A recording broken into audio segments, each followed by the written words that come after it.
A lot of them are lazy, disrespectful. The world is really a mess right now. I need them more than they need me. Children are the future. You are the future. I'm finished already. I'm closer to the end than to the beginning. It's about you. Gen Z slander will no longer be tolerated. We've been the laughingstock of media outlets for the past decade, and we will not stand for this any longer. Every claim made against Gen Z has been said about almost every generation previous. But are any of these claims true? It's about time we fought back. Today, I took to the streets to ask Gen X and baby boomers how they actually feel about Gen Z. Then, I'll do my own research to test if these claims are valid or slander.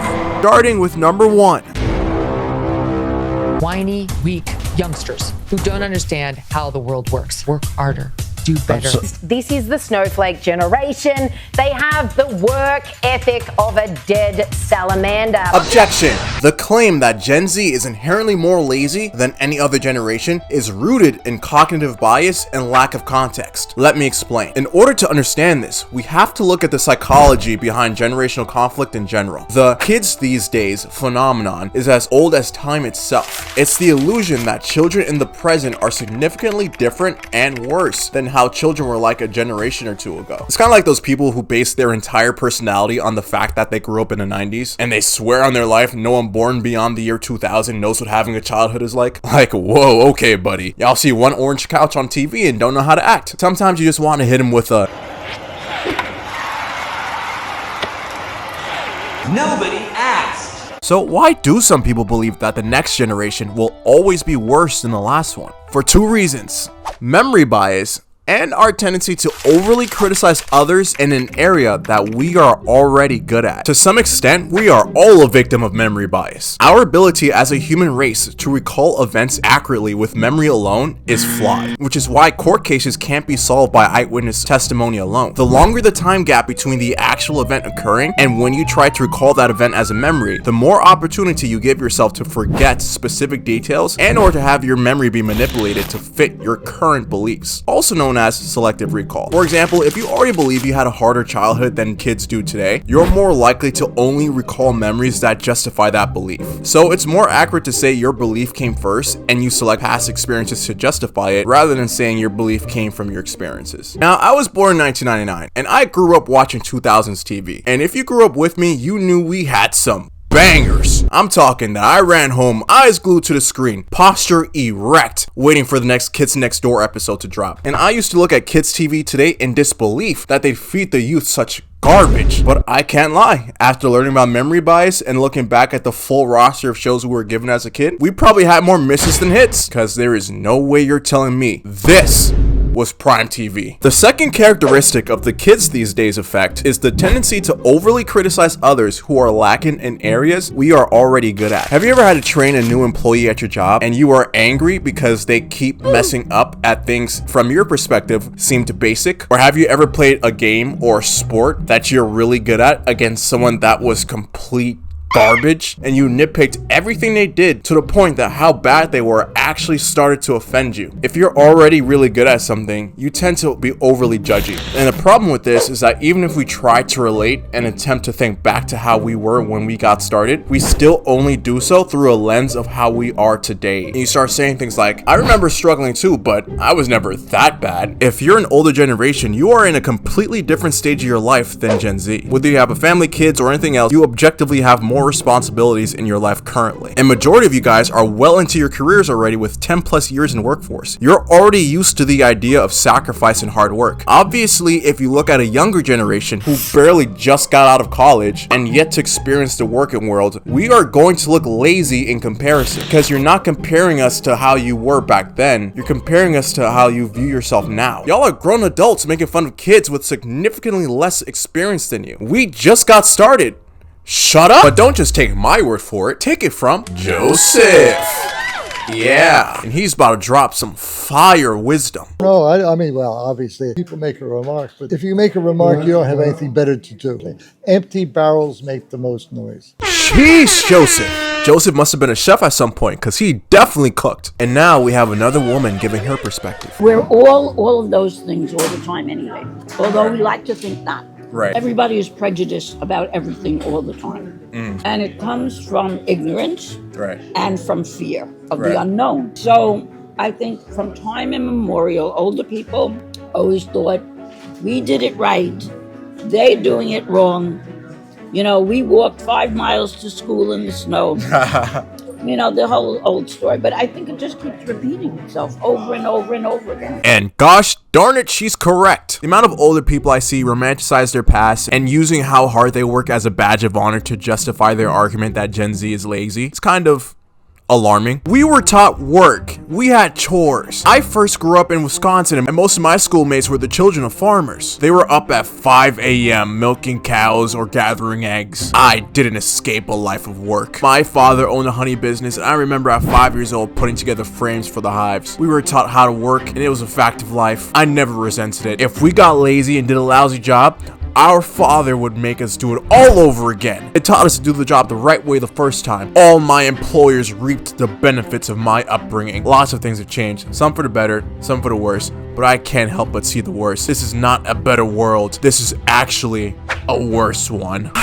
I mean, I guess I can't argue with that. I guess baby boomers are just that hardworking, and Gen Z really is that lazy. For a whole generation that I suppose we would now call spoiled kids. This whole image of giving your children everything you had, and they have to be satisfied and they have to be content, and I think we gave them much too much. We knew it was because you went to work, but I'm not sure our children realized that. And I have a strong suspicion that what happened in the late 60s was that the kids who rebelled took it for granted that life would improve automatically. Spoiled kids.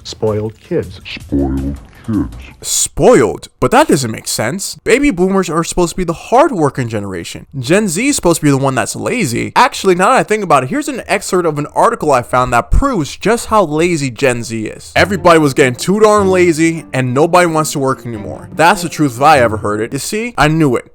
Gen Z really is the one that's late. Wait a minute. This isn't a recent article at all. This was made in 1952. But wait. Sorry, guys. Here's an actual recent article about Gen Z being lazy and not wanting to work anymore. Nobody wants to work anymore. Wait, this one's not recent either. This one came out in 1969. Most boomers would have been of working age at that point. That doesn't make any sense. Wait, but there's one from 1940?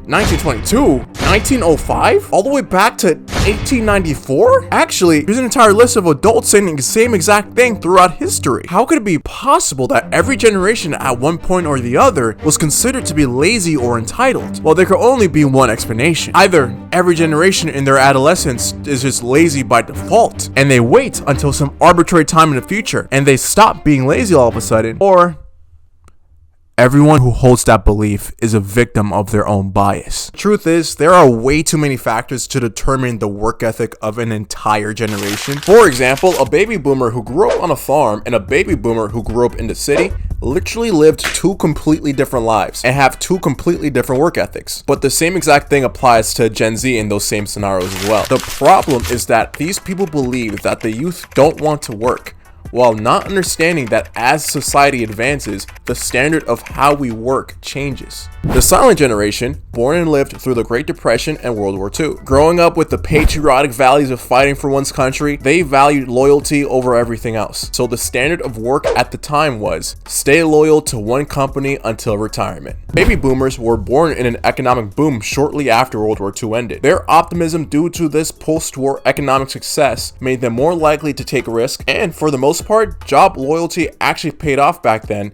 because of the booming economy. Their standard of work was work hard at your job and your job will take care of you. Gen X, sandwiched in between two generations, shares similar values to baby boomers, but was the first generation where a dual income home, as in both parents having a job, became normalized and grew up needing to be more independent, many of which grew up entrepreneurial. Their standard of work at the time was find work that gives you autonomy. Millennials, the generation everyone picked on before Gen Z. Millennials experienced massive advancement in technology and drastic social and economic change. They're old enough to remember 9/11 and the '08 crash, so they know that they have to be flexible to survive. But they also know that the idea of a safe, secure job doesn't exist anymore. So the standard work of their time period was find something flexible that gives you a work-life balance. Gen Z, the first generation to grow up with the internet, and also the first generation to question the old mantra of staying loyal to a company. In an age where a corporate company will let you go faster than they hire you, and the rise of social media and the internet giving us more options than ever to make money, we're the first generation to realize that there's no need to settle for a company that's not going to treat us how we're worth. Whether you like it or not, the new standard of work for this generation is work for a purpose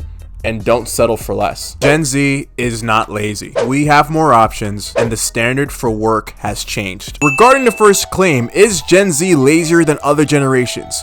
Slander. Conclusion, keeping historical and societal context in mind, Gen Z is no more lazy than any other generation given the circumstances. On to number 2.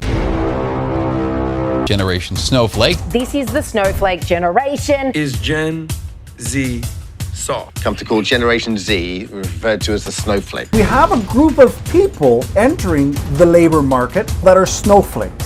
They believe that when they speak, the words from God are coming out of their mouth. Objection. The belief that Gen Z is softer and weaker than previous generations is another case of generational stereotyping. For anyone who unironically believes that Gen Z is a soft generation, where are you basing this belief off of? And I'm not talking about physical weakness. We all know about the obesity crisis and that one picture that compares high school boys from 50 years ago to now. Usually when people talk about Gen Z being soft, they're referring to sensitivity. As in, this generation is too sensitive. This generation gets offended too easily. All they care about is their mental health. And the term snowflake gets tossed around so much that it just became another buzzword. We already talked about the kids these days effect earlier. Do I really need to bring up the fact that this rhetoric isn't new either? Precious snowflakes. Snowflake. The snowflakes. Snowflake. The snowflake. The snowflake. Millennial complaining syndrome. Self-absorbed. Self-absorbed. Distracted. They get Millennials. distracted. Entitled. Lazy, entitled. Millennials. Entitled. Almost every complaint people have about Gen Z today, they've already said word for word about millennials a few years ago. Does this hold any merit? Are kids today really that sensitive? Or is this another case of old people complaining about young people? Obviously, this is another case of generational stereotyping, and this belief usually stems from a lack of context and nuance. But I can't lie, there is some merit behind this. To gain a broader perspective, I've asked a young person, another Gen Z, to gain a different opinion on the topic. Let's start off with the positives. I like that we will stand up to authority. Like, for instance, with our jobs, we won't take anything from our bosses. These are my boundaries as an employee. I demand to be paid a respectable living wage, else I'm gonna leave and get a new job. Compared to like previous generations that just stick it out in a bad situation. But then the thing that I don't like about this generation is, our outlook on life. I would say we're very depressed. It's good that we're more aware of mental health and that we do recognize that there are pressures in life that may be too hard to suck it up. But I feel like we need more stoicism in the sense of this generation, just a mentality that life is tough, but I'm gonna get through it and I'm going to progress. And he's absolutely correct. There is an uptick in the mental health crisis in the younger generation, due in part to the emergence of social media, while simultaneously being hyper conscious of social issues in the world. And thanks to this hyper awareness of mental health and social issues, Gen Z on average are more sensitive to topics that in their eyes seem less tolerable. So if you think Gen Z is soft because of their perceived lack of resilience and their sensitivity to social issues, I guess you're correct. But the magic word needed here is nuance. Because I doubt Margaret is keeping the current mental health crisis in mind when bashing Gen Z on Reddit. Real quick, for everyone who says that, I have a quick question. Come a little bit closer.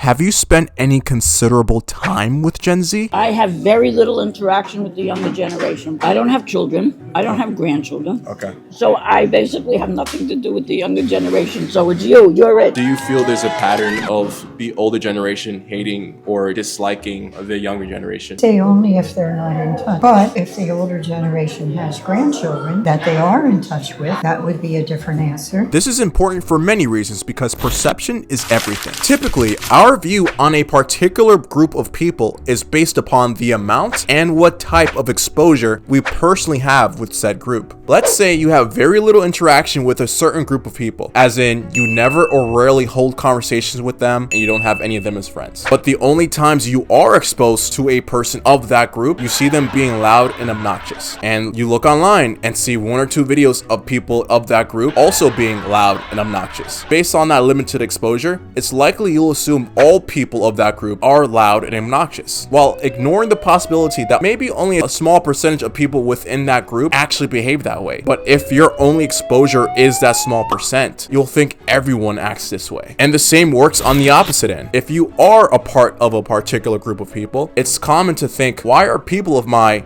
blank so loud and obnoxious? When in reality, your only perception of your demographic outside of yourself is based upon your personal circle and a few other people you see online. My theory is that there is a bunch of people who have very little or virtually no interaction with Gen Z. They see a couple videos on TikTok of a person who happens to be Gen Z crying or complaining, and they assume that's how the entire generation must behave. Calling Gen Z soft because you see a couple people making a fool of themselves on social media is just like saying all baby boomers were hippies because you saw a couple of them on TV. Social media wasn't around back then, but I'm sure the silent generation said the same about the baby boomers when they rebelled in the late 60s. So what does this all mean? Does this mean to avoid stereotyping we should befriend every Gen Z on the planet? Nah, just means that be aware whatever overgeneralization of a generation you have is usually not correct and usually stems from a loud minority of people. That's it. So back to claim 2. Is Gen Z soft? Plausible. Conclusion: Gen Z has a unique hyper-awareness of mental health issues, and their tendency to question authority and traditional societal norms created a sensitivity to social issues. However, keeping nuance in mind is to understand that our stereotype of Gen Z being soft may be from our limited exposure with the generation. So where do we go from here? To be clear, the point of me making this video wasn't to bash older generations, and not even really to defend Gen Z. With the amount of noise there is on the news about how quote-unquote terrible Gen Z is, I was curious to see if the older generations actually felt that way. And to my surprise, every person of the older generation who agreed to sit down for an interview only had positive things to say about the youth. So it's only right that I end this video off with a few of my favorite moments I had speaking with them and asking how confident they are in the younger generation's ability to lead in the future, with the hopes of adding to the conversation to say that if we aren't in touch with the other generations, our perception of them likely isn't true. Yeah, very much so. You're very much confident? Yes, yes. Awesome. Yes, I can't wait. Yeah, really? They'll be so much better than what we have now. You know what they say in Africa? They say the children are the wealth of the nation. Children are the future. It's about you. I depend on them. I need them more than they need me. Believe in the rights that you have in this country and stand up for them. Who's going to lead the world? I mean, that's why when I see a kid that's doing what you're doing, I'm proud, I'm happy. Thank you. You know what I'm saying? It means a lot. And in the words of the great Joseph. Ciao. I'll turn off the camera. This is a good word to learn in Italian. Ciao. Ciao. It's goodbye. It's good. Yeah. Oh yeah. Italian.